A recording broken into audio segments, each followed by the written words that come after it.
अगर आप भी क्लास 10th में हैं और 4 मार्च को विज्ञान का पेपर देने वाले हैं तो चित्र वाले इंपॉर्टेंट क्वेश्चन लेकर आ चुका हूं फ्रेंड्स, जो आपके बोर्ड एग्जाम के लिए काफ़ी ज़्यादा इंपॉर्टेंट है। ये सबसे स्पेशल वीडियो होने वाला है। तो चलिए देख लेते हैं जो आपको किस प्रकार से चित्र को बनाना है। जैसे मनुष्य के उत्सर्जन तंत्र का नामांकित चित्र बनाइए। ये आपका चित्र हो गया। मैं सारे इंपॉर्टेंट चित्र लेकर आ चुका हूँ। जैसे यहाँ पर आपका नेफ्रॉन का हो गया और फ्रेंड्स यहाँ पर आपका पुष्प का है और मनुष्य के पाचन तंत्र का चित्र है। ये 4 से 5 चित्र बताऊंगा जो आपके बोर्ड एग्जाम के लिए काफी ज्यादा इंपॉर्टेंट है। तो चलिए शुरू करते हैं। सबसे पहले आपका कि मनुष्य के उत्सर्जन तंत्र का नामांकित चित्र बनाइए, जो 14, 16, 17, 22, 23, 24 में आया हुआ था। तो चलिए सबसे पहले आपको इस प्रकार से चित्र बना लेना है। फिर यहाँ पर क्या है, महाशिरा है। सबसे पहले जो मोटी मोटी नलिकाएं होती हैं। इसके बाद महाधमनी है, ये फ्रेंड्स आपकी किडनी होती है। ये हाइलम हो गया, ये मूत्रवाहिनी हो गई, ये मूत्राशय हो गया, ये मूत्रमार्ग हो। इतना सा चित्र बनाना है। और ये इसके बाद आपको फर्स्ट हेडिंग में लिख देना है किडनी। किडनी में क्या करना है, यह एक जोड़ा सेम के बीच की आकृति का होता है। ये गहरे भूरे रंग का होता है। इसकी लंबाई 10 से 12 सेंटीमीटर, चौड़ाई 5 से 7 सेंटीमीटर, मोटाई 2 से 3 सेंटीमीटर होती है। इसका भार जो होता है 50 से 170 ग्राम का होता है। ये आपको किडनी में लिख देना है। इसके बाद आपकी क्या थी, मूत्रवाहिनी थी। तो मूत्रवाहिनी हेडिंग डाल देना है और यहाँ पर लिख देना है यह एक जोड़ा पतला लंबा नली के जैसे संरचना होता है, जो वृषक तथा मूत्राशय के बीच पाया जाता है। इसके द्वारा मूत्र को मूत्राशय तक पहुंचाया जाता है। ये आपको लिख देना है मूत्रवाहिनी में। इसके बाद आपकी लास्ट में हेडिंग क्या थी, यहाँ पर मूत्र मार्ग। तो इसको आपको लिख देना है मूत्र। यह एक थैला जैसा संरचना होती है जहाँ कुछ समय के लिए, यहाँ कुछ समय तक मूत्र। अब इसमें फ्रेंड्स कोष्टक में जो लिखा हुआ है 98% जल प्लस 2% यूरिया पाई जाती है। तो यहाँ लिख देना कुछ समय तक मूत्र प्लस अन्य पदार्थ यहाँ पर क्या होते हैं, संचित होते हैं। इसके बाद आपको लिख देना है मूत्र मार्ग। इसके द्वारा मूत्र को शरीर से बाहर निकाला जाता है। तो ये क्या है, आपका मनुष्य के उत्सर्जन तंत्र का नामांकित चित्र कंप्लीट हो गया।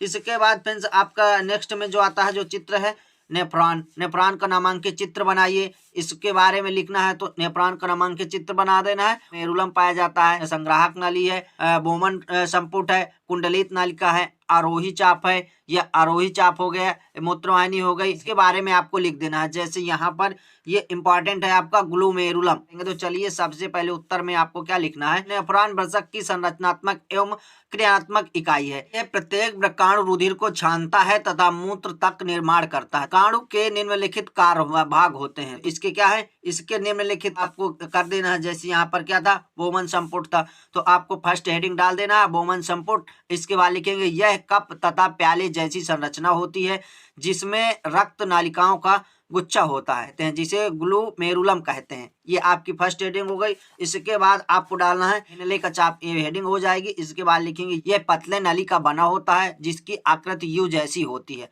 इसका निर्माण आरोही चाप तथा आरोही चाप के मिलने से बनता है। आरोही चाप तथा आरोही चाप के मिलने से बनता है। ये आप देख सकते हैं हिलने का चाप होता है, ये यू आकार का होता है। यही आपका वर्णन है। इसके बाद लिखना है संग्राहक नली। यह विशेष प्रकार की नली होती है, यहाँ सभी आरोही चाप आकर मिलते हैं। इसके बाद सभी संग्राहक नली मूत्र नली पर चले जाते हैं। ये आपकी क्या है, संग्राहक, मतलब यहाँ सारी चीजें इकट्ठा होती हैं।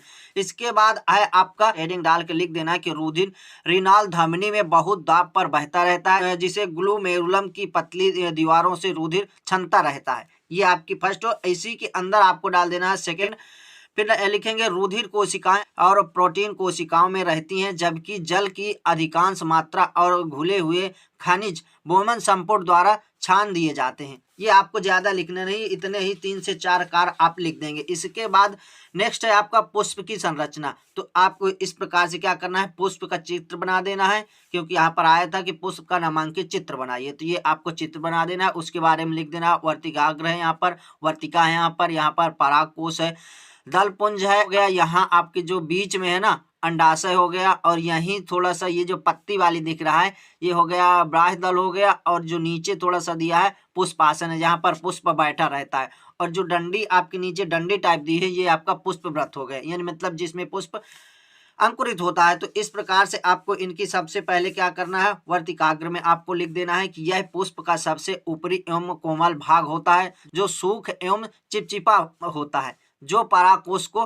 ग्रहण करता है। इतना आपको लिख देना है। फिर वर्तिका में आपको लिख देना है यह वर्तिकाग्र तथा अंडाशय के बीच वाला भाग है, जहां पराग नली विकसित होती है।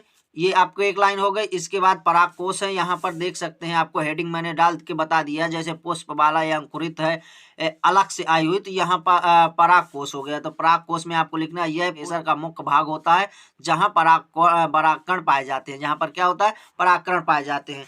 इसके बाद आपको लिख देना है केसर, यह फूल वाले पौधे तथा नर जनन अंग होता है। ये फूल वाले क्या होते हैं पौधे होते हैं और नर जनन अंग होता है जिसमें परागकण उत्पन्न होते हैं। इसके बाद अंडाशय आपका यहाँ पर मैंने बताया था बीच में जो चित्र के अंदर दिखा हुआ है यहाँ पर ये क्या है अंडाशय है। इसके बाद लिखेंगे यह स्त्री केसर का मुख्य भाग होता है जो पुष्प के आधारी में स्थित होता है, यानी मतलब कहाँ स्थित होता है बीच में स्थित होता है, जो निषेचन के बाद फल में बदल जाता है। तो ये उसके बाद क्या होता है फल में बदल जाता है। इसके बाद आपको डालना है चौथी हेडिंग, जो चौथी हेडिंग मैंने फ्रेंड्स यहाँ पर आपको बताई थी कि बाह्य दल होता है। तो बाह्य दल क्या है आपका पुष्प के सबसे बाहरी चक्र को बाह्य दल कहते हैं जिसमें पत्तियों के समान हरे रंग के पंखुड़ियां पाई जाती हैं। तो ये फ्रेंड्स आपका जो बाह्य दल है ना, ये बाहरी जो पत्तियां होती हैं यही आपका बाह्य दल है जो हरी पत्तियां पाई जाती हैं। इसके बाद आपको लास्ट में लिखना है पुष्पासन। तो पुष्पासन क्या होता है इसके ऊपर की पुष्प की सभी भाग स्थिर रहते हैं। क्या होते हैं सभी भाग स्थिर रहते हैं, इस पर पुष्प बैठा रहता है इसलिए इसे पुष्पासन कहते हैं। तो आप चित्र में देख सकते हैं ये आपका क्या है पुष्पासन है। तो पुष्पासन में ही आपका क्या होता है बैठा रहता है। ये हो गया। इसके बाद आपका नेक्स्ट है मनुष्य के पाचन तंत्र का नामांकित चित्र बनाइए। तो आपको ये बिल्कुल भी सरल है, इसको बना देना है। मनुष्य के पाचन तंत्र का नामांकित चित्र है आपका सबसे पहले लिख देना है यहाँ पर मुख गुहा होता है, ग्रासिका होती है, अमाशय हो गया, यकृत हो गया, छोटी आंत हो गई, बड़ी आंत हो गई और गुदा द्वार हो गई, यानी मतलब जहां से मलमूत्र निकलता है तो ये आपका गुदा द्वार हो गया। तो सबसे पहले आपको हेडिंग में क्या डाल देना है, जैसे मुख गुहा है तो मुख गुहा को आपको हेडिंग में डाल देना है। हमें लिख देना है इसके द्वारा भोजन का अंतर्ग्रहण होता है, इसमें उपस्थित लार ग्रंथियों द्वारा एंजाइम टाइलिन द्वारा भोजन अमाशय तक पहुंचाया जाता है। तो किसके द्वारा पहुंचाया जाता है टाइलिन द्वारा अमाशय तक पहुंचा दिया जाता है। इसके बाद लिखना है आपको यकृत। तो यकृत में आपको क्या करना है यहाँ पर आपकी क्या है यकृत है तो यकृत आपको हेडिंग डाल देना है। इसके बाद लिखेंगे यह मनुष्य शरीर का सबसे बड़ी ग्रंथि होती है, यानी मतलब ये मानव शरीर की सबसे बड़ी ग्रंथि होती है जो भोजन के पाचन में महत्वपूर्ण भूमिका निभाती है। तो इसी के द्वारा भोजन का क्या होता है पाचन होता है। इसके बाद लिखेंगे बड़ी आंत, यह पतला लंबा कुंडली जैसी संरचना होती है, इसकी लंबाई 6 मीटर होती है, आपको लिख देना है। इसमें भोजन का पाचन पूर्ण रूप से होता है। तो जो छोटी आंत होती है इसमें भोजन का पाचन पूर्ण रूप से होता है। इसके बाद लिखेंगे बड़ी आंत, इसके बारे में भी आपको लिख देना है, बड़ी आंत हेडिंग डाल देना। इसमें लिखना इसमें पचे हुए भोजन का अवशोषण होता है तथा अपशिष्ट पदार्थ को मल द्वारा बाहर निकाल दिया जाता है। तो ये आपकी बड़ी आंत हो गई। इसमें आप चित्र में देख सकते हैं ये आपकी क्या है बड़ी आंत है। तो यहाँ पर से आपका क्या है भोजन को बाहर निकाल दिया जाता है, ये बड़ी आंत हो गई। फिर लिखना है आपको गुदा द्वार, इसके द्वारा भोजन शरीर से बाहर निकाला जाता है। तो आप कह सकते हैं कि भोजन पचने के बाद ये आपका गुदा द्वार है तो भोजन क्या होता है इससे बाहर निकाल दिया जाता है।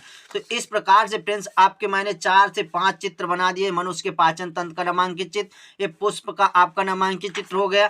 इसके बाद रान का नामांकित चित्र हो गया जो कि इसका वर्णन सहित बता दिया है जो काफी ज्यादा इंपॉर्टेंट है फ्रेंड्स। इसके बाद आपका आता है मनुष्य के उत्सर्जन तंत्र का नामांकित चित्र बनाइए। मैंने 4 से 5 चित्र बना दिए जो आपके बोर्ड एग्जाम के लिए काफी ज्यादा इंपॉर्टेंट है। तो फ्रेंड्स ऐसे ही और इंपॉर्टेंट से वीडियो पाने के लिए हमारे चैनल को सब्सक्राइब जरूर करिएगा। अब मिलते हैं नेक्स्ट वीडियो में नेक्स्ट टॉपिक के साथ, तब तक के लिए जय हिंद, वंदे मातरम।